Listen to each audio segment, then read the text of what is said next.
Qui n'a pas déjà entendu parler de la méthode de Singapour? Elle est dans toutes les bouches, que ce soit des pédagogues ou des journalistes, depuis 2 ans. Mais qu'est-ce que c'est exactement? En quoi consiste exactement cette méthode? Et pourquoi un tel engouement ces dernières années?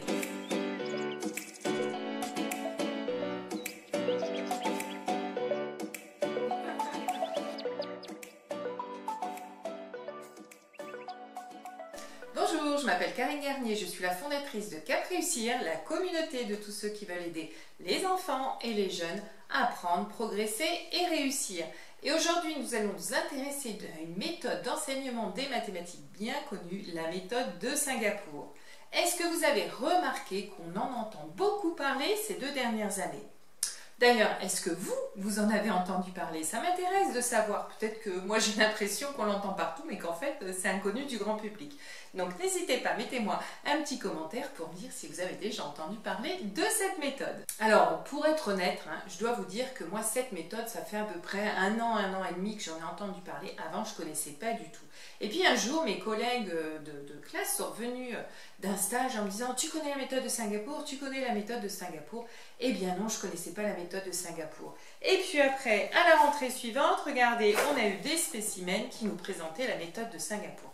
Mais qu'est-ce que c'est donc que cette méthode? Là, je me suis dit « Karine, il faut vraiment que tu te renseignes, que tu ailles regarder un petit peu ce que c'est. » Et là, quelle surprise! En fait, je me suis rendu compte que les grands principes de cette méthode, alors très humblement, je vous dis ça comme ça en toute franchise, très humblement, ces grands principes, je les mettais déjà en place depuis de nombreuses années.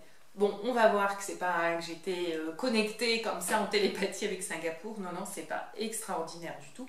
Vous allez tout de suite comprendre pourquoi.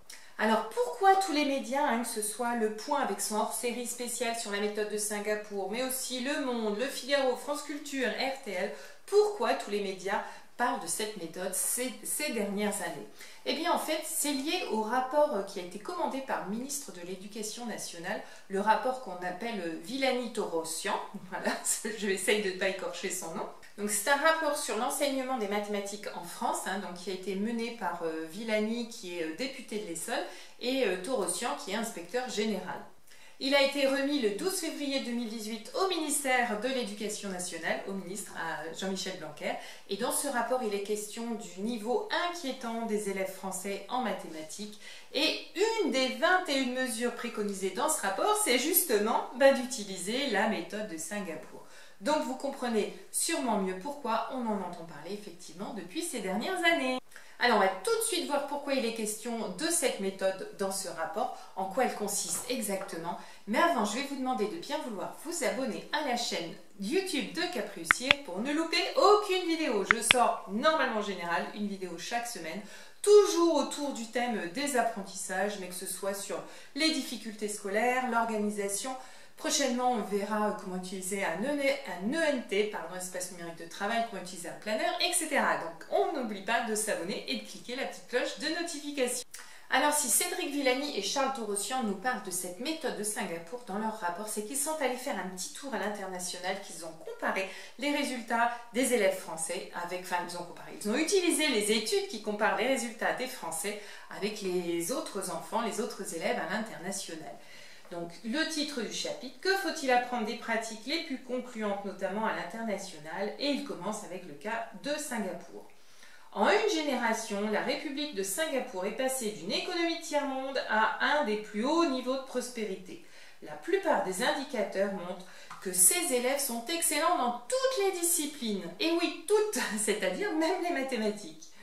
Pour devenir un leader dans un monde technologique, le pays a pris la décision d'améliorer de façon radicale ses programmes de mathématiques. Alors, il nous explique aussi, et ça c'est quelque chose d'important, et vous allez comprendre pourquoi je vous disais du coup que moi, j'utilisais déjà grosso modo la plupart des principes qui sont donnés dans cette méthode. Donc, il nous explique qu'en fait, on parle de méthode de Singapour parce qu'elle a été utilisée à Singapour, mais qu'elle n'a pas été créée comme ça de A à Z par les chercheurs de Singapour. En fait, c'est le ministère de l'Éducation, l'équivalent de l'Éducation nationale à Singapour, qui a commandé à une équipe de chercheurs qui ont planché, réfléchi pendant plusieurs années, qui ont commandé cette méthode, voilà, et qui a appliqué dans toutes les écoles du pays, toutes les écoles de Singapour. À qui s'adresse cette méthode? Eh bien, elle s'adresse à Singapour pour tous donc les enfants, les élèves du pays, l'équivalent de notre CP jusqu'à la fin de la 6e. Alors en France, il y a une traduction française de la méthode de Singapour, voilà, qui existe depuis déjà maintenant de nombreuses années, qui a été éditée par la librairie des écoles, donc qui existe depuis longtemps et qui justement concerne les élèves du CP, du début du CP à la fin du CM2. Alors cette méthode, c'est une synthèse de tout ce qui se faisait dans le monde d'efficace au niveau de l'enseignement des mathématiques, que ce soit au moment où elle a été créée, c'est-à-dire dans les années 80, ou même de travaux plus anciens. Donc on retrouve, voilà, moi, d'autres sources que j'ai pu utiliser directement. Alors vous trouverez plein de vidéos sur YouTube qui vous expliquent en détail voilà, ce que c'est que la méthode de Singapour, son fonctionnement, ses grands principes, des petites vidéos de quelques minutes jusqu'à des conférences de plus d'1 heure. Je vous mettrai quelques liens en barre d'infos si ça vous intéresse. Voilà. Aujourd'hui, moi je vais vous résumer vraiment les grands principes parce que selon qui vous présente cette méthode, on va nous parler de 3, 4 ou 8 grands principes. Voilà, moi je vous dis, alors je regarde mon écran pour être sûr de ne rien oublier. Voilà, on nous dit le premier grand principe, c'est du pas à pas très guidé pour aller, et ça c'est vraiment le plus important, du concret vers l'abstrait. Ce qui rejoint le deuxième grand principe qui est des étapes d'apprentissage bien identifiées. L'étape concrète, on utilise du matériel. L'étape imagée, on utilise des photos du matériel où on passe, par exemple si on a utilisé vraiment des petits personnages au niveau concret, on va remplacer nos petits personnages par des cubes, puis par des images, des dessins de cubes. Donc ça, c'est pour ça que je vous disais, c'était déjà des choses que je faisais, puisque dans ma vidéo sur les 7 étapes vers l'abstraction en mathématiques, je vous présentais déjà ces étapes-là. Alors, le troisième grand principe, c'est qu'on présente les 4 opérations aux enfants dès le début de CP. Ouh là là, je vous entends, vous allez me dire, quoi, moi, présenter la division à mon fils? Non mais attendez, déjà qu'il s'embrouille avec l'addition et la soustraction, alors la division, c'est pas la peine. Non, non, non, on est bien clair, on parle pas là des opérations posées, vous savez, voilà, avec la division, comme on pose comme ça les 2 traits. Non, il s'agit en fait de présenter des problèmes dans lesquels il y a une situation de division, donc c'est-à-dire tout simplement une situation de partage. C'est ça quand on dit présenter les 4 opérations dès le CP. Alors le quatrième grand principe, c'est la verbalisation à une place importante, c'est-à-dire qu'on fait parler l'enfant, l'élève, le jeune sur ce qu'il est en train d'apprendre. Ça aussi, c'est quelque chose dont je vous parle souvent, que vous retrouvez dans beaucoup de vidéos, beaucoup de mes vidéos, que ce soit sur le français ou sur les mathématiques, je vous dis, faites dire à votre enfant ce qu'il est en train de faire.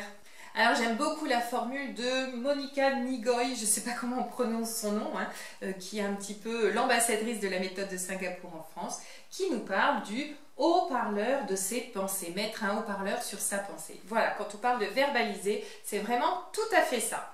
Alors le 5e grand principe de cette méthode, c'est de mettre les problèmes, comme je vous en ai parlé tout à l'heure avec les 4 opérations, de mettre les problèmes au cœur des apprentissages. On n'est pas dans du mécanique systématique, on ne comprend pas ce qu'on fait, on est toujours à mettre du sens, donc la résolution de problèmes a une place importante. Et puis, le 6e, le dernier principe que moi j'ai relevé qui me semblait important, c'était une formation importante des enseignants au niveau des mathématiques. Alors là, comme ma chaîne s'adresse plus aux parents, je ne vais pas développer là-dessus, mais comme quoi c'est un point important, il ne suffit pas d'avoir le bon fichier, voilà, avec les bons exercices, etc., pour faire du Singapour, comme de la méthode de Singapour, comme on peut la faire à Singapour. Alors du coup, une question importante qu'on peut se poser, c'est cette méthode fait-elle consensus chez les pédagogues, les chercheurs, les didacticiens des mathématiques en France? Eh bien non, pas complètement. Vous vous en doutez bien, si c'est un rapport qui a été commandité par le ministre de l'Éducation nationale, on va voir qu'il y a un petit côté, enfin un petit ou un grand côté politique derrière. Donc certains autres grands noms de la pédagogie des mathématiques en France émettent plus ou moins, certains un petit peu, d'autres pas mal de réserves. Alors je pense notamment à Rémi Briciot, qui est aussi un grand chercheur, didacticien, pédagogue des mathématiques en France, donc qui a fait beaucoup de choses autour de la construction du nombre, donc plutôt chez les plus jeunes. Donc d'ailleurs, si ça vous intéresse que je vous fasse une petite vidéo sur différentes activités qu'on peut mettre en place pour aider son enfant, voilà, fin de maternelle, début de CP, CE1, CE2, bon, s'il y a encore des difficultés, c'est qu'il y a quand même là un problème. Mais dites-moi si ça vous intéresse que je vous fasse une vidéo là-dessus avec des activités à mettre en place pour aider son enfant à construire le nombre. Mais en tout cas, pour ce qui nous concerne aujourd'hui, Rémi Brissot, il émet vraiment quand même pas mal de réserves sur cette méthode de Singapour et surtout sur la traduction française de la méthode de Singapour qui, dit-il, ne reprend pas exactement ce qui se passe là-bas et dans tous les cas ne pourrait pas le reprendre tel quel puisque les pays ne sont pas les mêmes.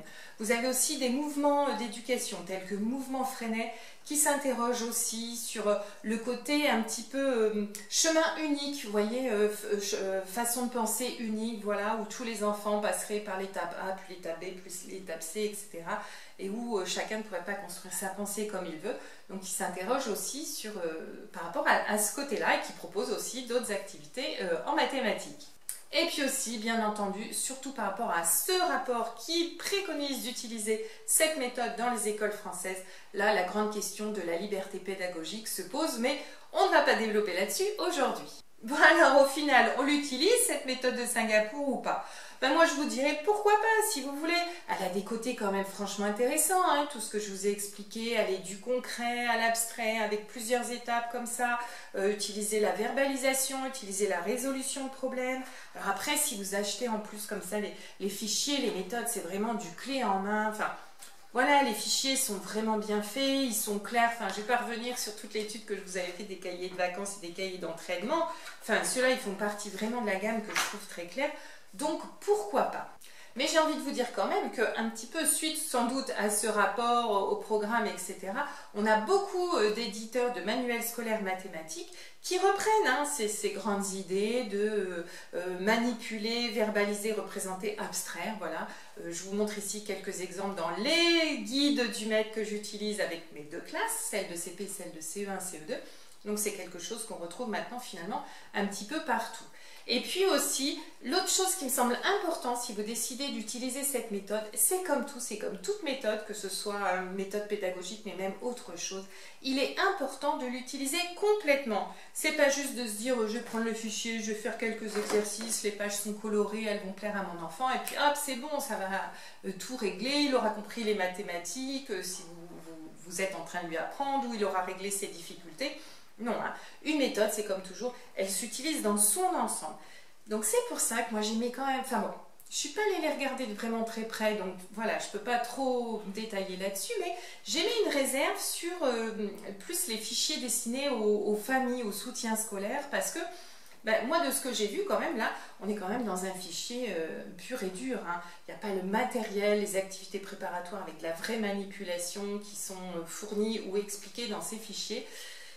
Donc voilà, sur les fichiers de la méthode de Singapour à la maison à utiliser dans le cadre de soutien scolaire ou de cahier de vacances, je m'interroge plus. Mais bon, si vous êtes dans le cadre de l'instruction en famille, si vous êtes dans le cadre d'une période de confinement, je ne sais quoi, enfin voilà, je ne vais pas énumérer toutes les possibilités qui font qu'à un moment donné, on peut être amené à faire classe à son enfant, pourquoi pas utiliser? Mais je vous l'ai dit, comme toujours, on utilise bien la méthode dans son ensemble. Et après, moi, c'est ce que je fais toujours avec mes classes. Hein. J'utilise vraiment la méthode en la suivant au pied de la lettre.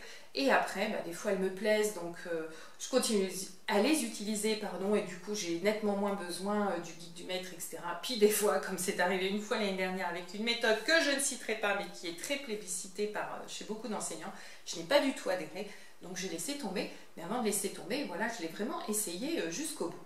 Donc on utilise la méthode en entier et après on se fait son idée, on adapte, on s'en écarte un petit peu ou on laisse tomber. Voilà pour, je le redis une dernière fois, mais on utilise toute la méthode. Maintenant, si c'est en complément de ce qui est fait en classe, que vous voulez approfondir certaines petites choses avec votre enfant, enfin voilà, moi je vous déconseille, c'est comme toujours, de faire autrement que ce qui est fait en classe. Hein. J'aime bien prendre cet exemple qui n'a rien à voir de la béchamel, et oui de la béchamel, parce qu'en fait il existe plusieurs recettes de béchamel, on fait un roux d'abord, on fait bouillir le lait d'abord, chacun a sa méthode, la béchamel peut être aussi bonne à l'arrivée, mais si on mélange un petit peu toutes les méthodes, et au final on va avoir une espèce de pâte pleine de grumeaux. Donc rappelez-vous cette image en fait, hein. Si votre enfant va à l'école, qu'il a un enseignant qui s'occupe des mathématiques, laissez faire l'enseignant. Vous avez plein d'autres choses à faire avec lui pour l'aider en mathématiques. Je pense à tout ce qui est des jeux de société, des activités. Voilà, quand il met la table de compter, enfin, on reprend toujours ces activités-là, de jouer à la marchande, enfin, d'aller acheter le pain, enfin, toutes ces activités-là vont sûrement autant, si ce n'est plus, l'aider à progresser en mathématiques. Donc, en complément de l'école, on laisse de côté la méthode de Singapour. Sauf peut-être, alors moi je pense aussi à ceux qui ont vraiment des difficultés en mathématiques, donc là je vais faire un point particulier sur les enfants qui ont des difficultés en mathématiques. Ça peut être pour plusieurs raisons, hein.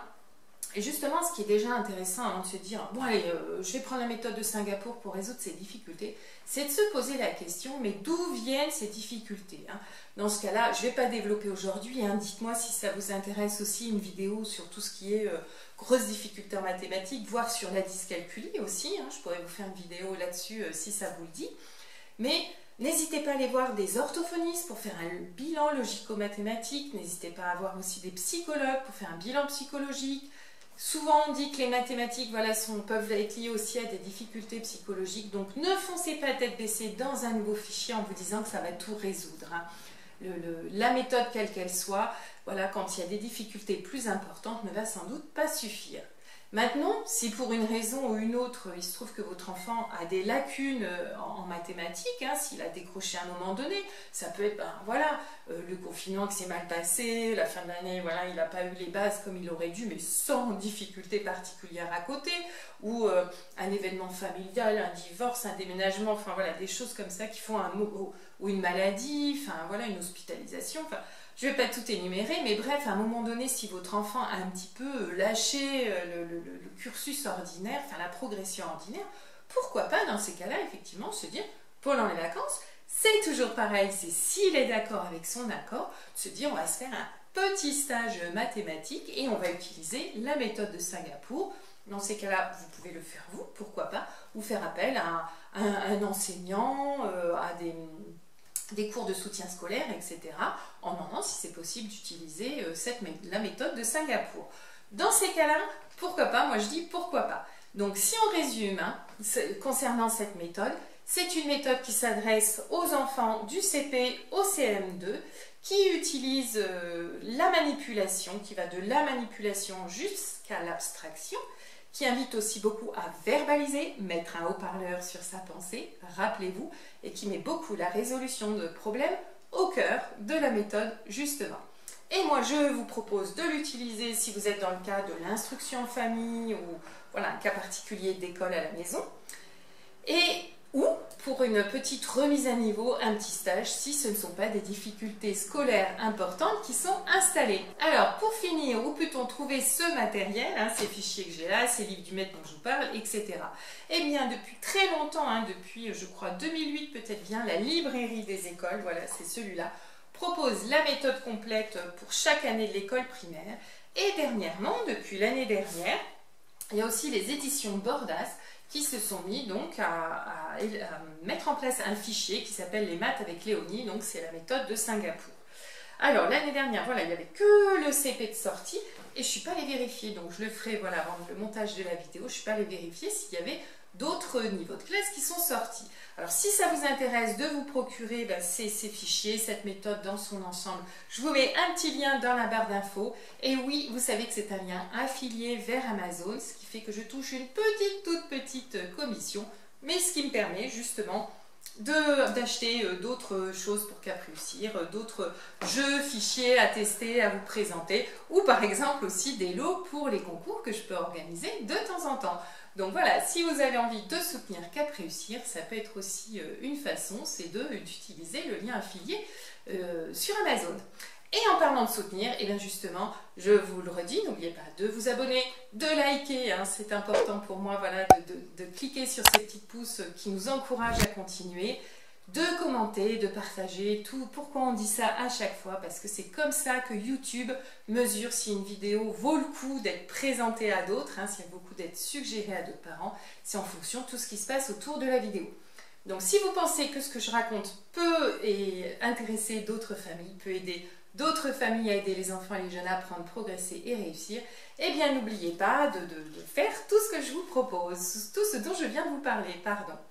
Et je terminerai comme toujours en vous disant que si vous voulez un petit peu plus d'informations sur comment aider son enfant à apprendre, progresser et réussir, vous pouvez télécharger mon guide des 12 meilleures clés pour aider son enfant à apprendre, progresser et réussir.